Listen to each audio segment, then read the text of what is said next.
चलिए दोस्तों, आज से हम एक करंट अफेयर की नई सीरीज स्टार्ट करने वाले हैं जिसमें हम डेली देखेंगे डेली के करंट अफेयर्स, देश दुनिया में क्या घटित हो रहा है और क्या घटित नहीं हो रहा है।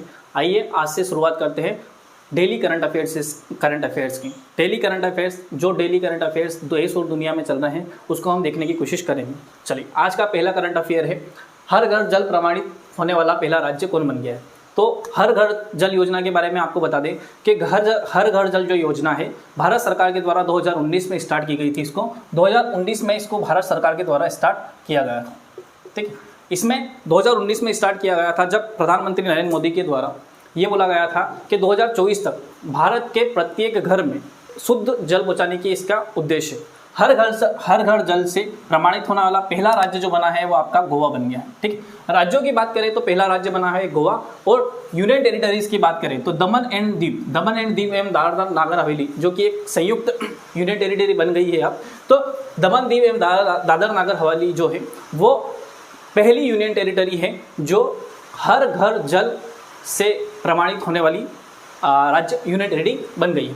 अगला करंट अफेयर है, अगला है अपनी न्यूज़ है विनबेक्स क्या है।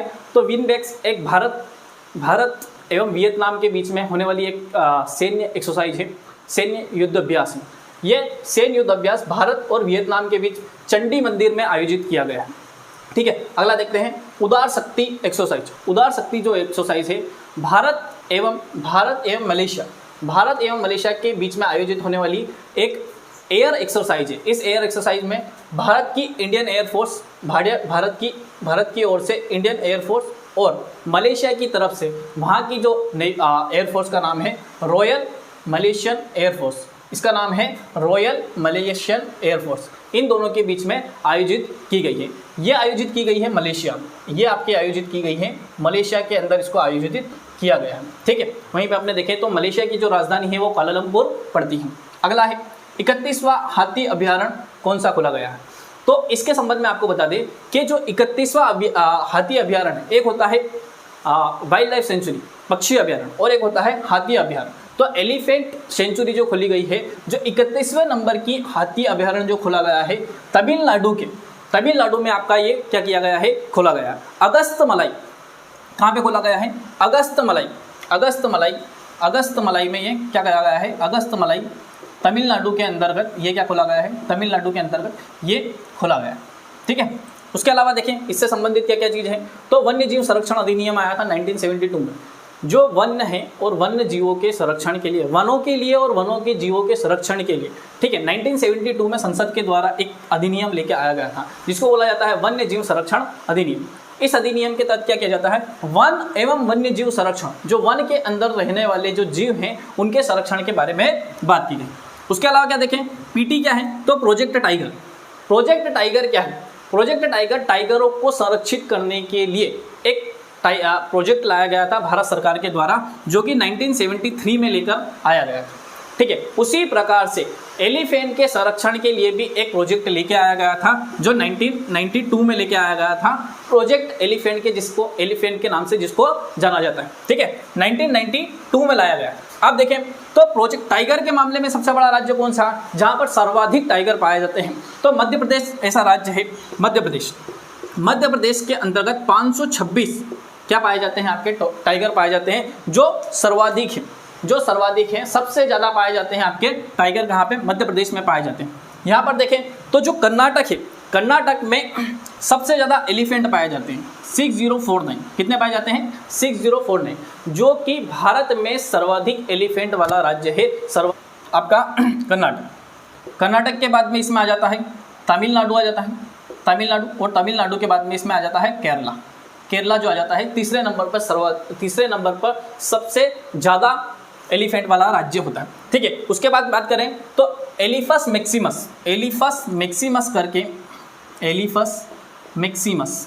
मैक्सिमस जो है वह आपके जो हाथी होते हैं उस हाथी का वैज्ञानिक नाम है। एलिफस मैक्सिमस भारतीय जो हाथी होते हैं वो भारतीय हाथी का वैज्ञानिक नाम है। एक बात और बता दें यहाँ पे कि जो भारतीय हाथी है, हाथियों को भारत की राष्ट्रीय धरोहर घोषित भी किया हुआ है, भारत की राष्ट्रीय धरोहर घोषित किया गया है। एक बार और बता देता है, 31वां जो हाथी अभ्यारण्य है वो तमिलनाडु के अगस्तमलाई में खोला गया है।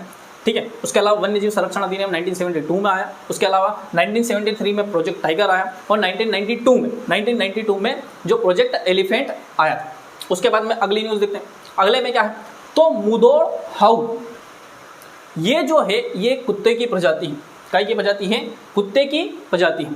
इस कुत्ते की प्रजाति को अब क्या किया जाएगा, इसको सुरक्षा के लिए जो कार्य किए जाते हैं, जो सुरक्षा कार्यों के लिए कुत्ते यूज़ किए जाते हैं, जो डॉग्स यूज़ किए जाते हैं, उनके लिए भी इसको क्या किया जाएगा, प्रयोग में लाया जाएगा। यह पहली बार ऐसा होगा कि जो पहली भारतीय कुत्ते की नस्ल है उसको किसी सुरक्षात्मक कार्यों में प्रयोग किए जाने की बात की गई है, ठीक है। इसके तहत इंडियन जो आर्मी है उसने अपने 2016 में इसको प्रयोग में लाने के लिए पहली बार काम किया, ठीक है। अगला बात करते हैं Hindustan aeronautics limited.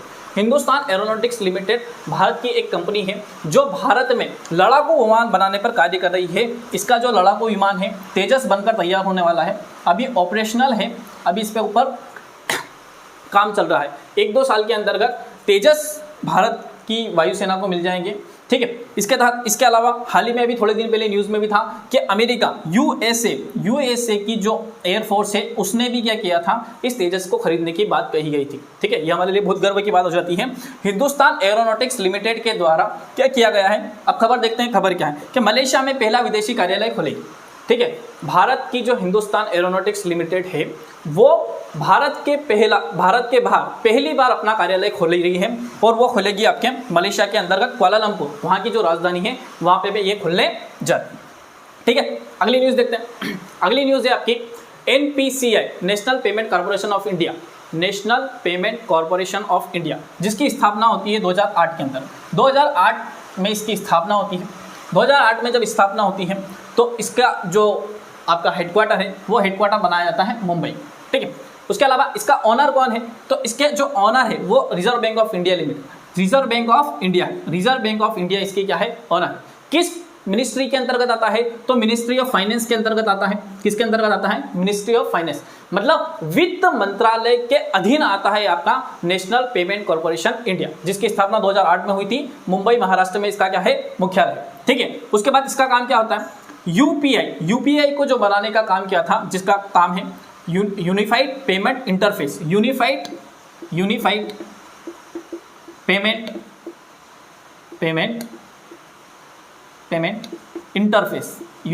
Payment interface जो है, ठीक है। ये क्या है, तो यूनिफाइड पेमेंट इंटरफेस एक इंटर बैंकिंग पेमेंट फैसिलिटीज है। जब अपने को एक बैंक से दूसरे बैंक में ट्रांजैक्शन करना है तो उसके लिए पहले बहुत टिपिकलिटी पड़ती थी, तो उसके लिए जो NPCI है, नेशनल पेमेंट कॉर्पोरेशन इंडिया के द्वारा क्या बनाया गया था, UPI। इस UPI का प्रयोग करके जो दिन प्रतिदिन के आप काम करते हैं, फ़ोन पे चलाते हैं, गूगल पे चलाते हैं, भारत पे चलाते हैं, भीम UPI चलाते हैं, जो भी चलाते हैं वो इंटर बैंकिंग पेमेंट फैसिलिटीज़ की सुविधा देता है। मतलब एक बैंक के अकाउंट में से दूसरे बैंक के अकाउंट में जो पैसा जाता है वो UPI फैसिलिटी के माध्यम से उपलब्ध होता है। जितने भी आपका फ़ोन पे, गूगल पे जो आप यूज़ कर रहे हैं वो सारे में आपका कौन सी फैसिलिटी उपलब्ध होती है, UPI फैसिलिटी उपलब्ध होती है। तो ये न्यूज़ में क्यों है, ये न्यूज़ में इसलिए है, सबसे बड़ी बात ये हो जाती है, भारत होने के एक भारतीय होने के नाते एक गौरवान्वित करने वाली बात हो जाती है कि जो NPCI है उसने ब्रिटेन में जो आपका पेमेंट करने के लिए एक संस्था है उसका नाम है पे एक्सपर्ट। इस पे एक्सपर्ट के साथ में एक समझौता किया है। इस समझौते के माध्यम से क्या किया जाएगा कि NPCI जहां पर पे एक्सपर्ट के माध्यम से पेमेंट करने की सुविधाएं उपलब्ध होगी वहां पर NPCI का जो UPI है, मतलब national payment corporation India limited India के द्वारा बनाया गया जो UPI है वो UPI भी वहाँ पे काम करेगा। मान लो आप जाते हैं लंदन में घूमने, तो लंदन में घूमने गए और आप वहाँ पे भारत का UPI के माध्यम से आप पेमेंट करना चाहते हैं, तो पेमेंट जहाँ पे एक्सपर्ट का QR कोड अवेलेबल होगा वहाँ पर आप UPI के माध्यम से भी आप पेमेंट कर सकते हैं, ठीक है। ये आज का पूरा अपना करंट अफेयर्स हुआ, ठीक है। इस प्रकार से डेली का आपको करंट अफेयर मिलता रहेगा, ठीक है। बहुत बहुत धन्यवाद।